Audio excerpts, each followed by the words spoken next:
Now we have Robert Kubinec, professor of political science at New York University, Abu Dhabi, where I also went to, actually. He's going to present on his experience as evaluator for the Unjournal and just share some insights in the framework of his experience. So welcome. Yeah, thank you. Yeah, I mean, what I'm going to say probably isn't like, I guess, super revolutionary. But it is my own sort of yeah, personal take on this, which is a bit different, I think, than what's already been said. So that's why I'm going to say it, and also gets into kind of the reasons why I'm interested in, committing my time to doing this. Like why I think it's important. So I'm a political economist, so I think of everything as having a political economy, which, peer review isn't political in the sense of, Republicans and Democrats, thankfully, yet. But it is political in the sense that, it involves the allocation of scarce resources. And we do that through a quote unquote non-market mechanism if you're an economist, but it means that, we have a really valuable resource and we're trying to allocate it. And I personally, what really concerns me about peer review is how closely tied in publication is to jobs promotion and so many other things about how universities function. Especially in a world in which like everyone has to publish more, everyone has to get better, right? And meanwhile, a lot of our journals are slowly collapsing from the inside with trying to recruit ever more peer reviewers to do this work. Um, and it seems like, tenure standards, but also standards for people to get jobs, like it just keeps going up every year, right? How much you should publish and how much you should do. And so I study corruption a lot, these sorts of things. And what really, really bothers me about a lot of this is that, I believe, when there's smoke, there's fire. When there's incentives for people to cut corners or to, collude or other things like this, they're going to do it, right? Maybe, hopefully not everybody. I hope no one on this call does or things, but any basic, kind of rational actor model means that people will take it, people will find ways of getting their desired outcome, which is to get a good job, which is to get tenure. And they're going to find, ways of working through a broken system, right? And using it to their advantage. And I think that a lot of people are really disenchanted by this, including me. That's why I, signed up to do Unjournal. And to, is really when David reached out to me last year, I was super excited to give this a shot because I just see the system as just being fundamentally broken. I'm also personally just not a big fan of anonymity. And I've had this debate on Twitter a lot, so you can, if you want, you can debate with me after. But I really think that in academia we rely on anonymity all the time. It's our default, and it shouldn't be a default because anonymity can be a cover for really bad things. So I'm referring here to the EJMR. This is the Economic Job Market Rumors site. You may have heard about this, that it was sort of busted by guys who decoded all the IP addresses on this website. It's an anonymous website, and discovered really disturbing things about, they don't know exactly who is posting, but different institutions are really involved. And there's a lot of stuff on this website that's sort of awful and sexist, racist, biased. Some people defended EJMR, saying, oh, anonymity is important, right? Otherwise, how do you speak truth to power? How do you say these things without any repercussions? And that is true. Anonymity can be a good thing, but it can also be an excuse for a lot of bad things. And personally, I think that the way that we just default to anonymity all the time in academia is just really bad. It's a bad conflict management strategy, right? In when you do research, you have a lot of conflict. You need to find a way to manage it. You need to find a way to have discussions about disagreements. And I kind of think of academia as like, a really a very, very dysfunctional family where no one wants to like discuss the issues, right? So we like write these scathing and anonymous reviews and send them to each other, and never actually have like the kind of back and forth that would make things better. Anyway, so I'm maybe more of an alarmist with some of the peer review stuff. I'm giving maybe a more negative take, but that's, and this isn't stuff that, is news to you guys, but you look at some of these, quote unquote top journals, some of their acceptance rates are in the low single digits. Similar, and one thing that really also bothers me, this is the chart of the number of submissions to the top political science journal in my field, so the American Political Science Review.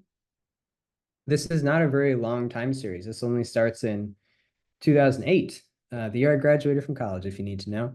And in that very short amount of time, relatively speaking, the number of submissions to the APSR has gone up 2 to almost 3 times, right? And the field hasn't grown. It's not like we have 2 to 3 times as many researchers. It's just that people feel enormous pressure to send their articles to these quote unquote top journals. And the APSR's acceptance rates are also in the single digits, right? So that means most of these articles are going out for review. They try to find reviewers. The reviewers are going to reject it because you have to, bring about the return of Christ in order for, them to be convinced that it's good enough. And we just wasting, as David said earlier, just wasting a lot of time, right? But anyway, I see these things as just really unhealthy for science. And personally, I think that and I respect what, the people at the Open Science Center are doing. Macy was talking about registered reports, pre-registration. I think that's all helpful and useful and good, but I do think that the system is also fundamentally broken. I don't think that registered reports or pre-registration can sort of turn things around, because those incentives are there and they're quite nasty.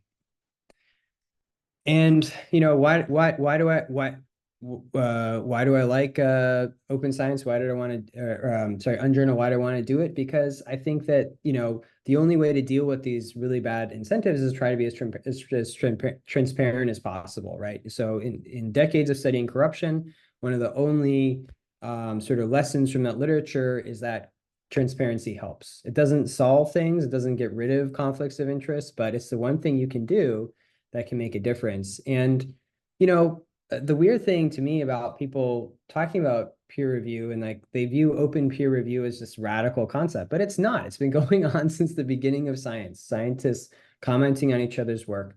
It's also what is done for books, right? So when we publish a book, it is reviewed publicly, right? It's reviewed in academic journals by people who write about your book and say what they like and what they don't like. So it's weird that, in journal reviewing, article reviewing, having an open peer review is seen as this radical thing when it's commonly practiced in other parts of academia and has been for centuries. So anyway, I will get off my soapbox. What was my own experience like? I honestly, it was really, really fun. It was much more rewarding than any other review I've written, and I've written a bunch. I would hope that my reviews, in general, have helped to contribute to science and made articles better. And even though I'm so skeptical of anonymity, I mean, in some of these things, the peer review process has helped my papers. I hope I've contributed to other people's papers, but this one was just really fun because I got to write it and then it went online, right? So it was just a much bigger deal to write it, because I knew that this thing would be published, that people could cite it, and that it would be out there, right? That people would see my own thoughts in this article. That did increase the pressure on me to write a better review, right? I mean, I think I always try hard with my reviews, but this time I was like, okay, this thing's going to be online. People are going to be able to read the article, then they're going to be able to read my analysis of the article, and so that that incentivized me to work harder. So I think the quality of the review, was higher than normal. I was also paid a financial incentive, as David mentioned. That's part of the process. That was great. I mean, I'm already ideologically committed, right? So I wouldn't say that like I was indifferent between reviewing and not reviewing, and it was the incentive was the thing that made me do it. But I think that that does really help, right? To raise the priority as an academic of we always have too many projects, and when there's an incentive to do it, then you get it done a lot faster. So yeah, so I mean, it's not that I don't care about my other reviews, but this was definitely one of the reviews that I've spent the most time on. And since then, I mean, so now I have this review it's actually essentially a publication. It's on my CV, right? You can look it up. I mean, how many people have that, right? And I was also, I will point out that I was right in some of my predictions. I predicted it would place in top journal, and so it did. Now I don't know what that means if I don't know if that makes me a better reviewer or not, but I just wanted to point that out. And here's what's really cool. So someone, a guy at Stanford, political scientist, was, found this paper once it was published and was like, hey, oh, this is a really cool paper. I'm thinking of assigning it to class. And then I said, oh, well, hey, I wrote a review of that paper and here it is, it's public. So why don't, so he took the paper and he took my review and gave them to his students, right? And that makes so much sense because now they get to read that paper and the students get to read someone's response to that paper, right? The peer review process that's always hidden is now there for them. The only thing I'll say is that when I did this review, the authors weren't able to take on my comments because they were already in the review process, right? But I had a conversation with them. I mean, it's, and at the end of the day, it's fine because it's open peer review. So it's not like the review is lost or something. It's out there. People can read it whenever they want to. So, and I said some things about it that were critical. I don't think the authors are like emotionally devastated or, and, of course, because I was writing a public review, I tried to be nice too, right? So to me, like, there obviously are incentives where this can go wrong, where people could write reviews that are less, less critical than they should be. I think there are times when anonymity should happen, right? If people, there's some kind of relationship there or, tenure related issue that people need anonymity, that makes sense to me. But I think this should be the default because it's just a healthier way of handling peer review. It allows us to kind of exit the journal quality publication doom, that we're kind of currently stuck in. So I'm very hopeful about Unjournal. I'm hopeful that, this initiative takes off and that it also spreads to other fields, beyond development economics. So that's all.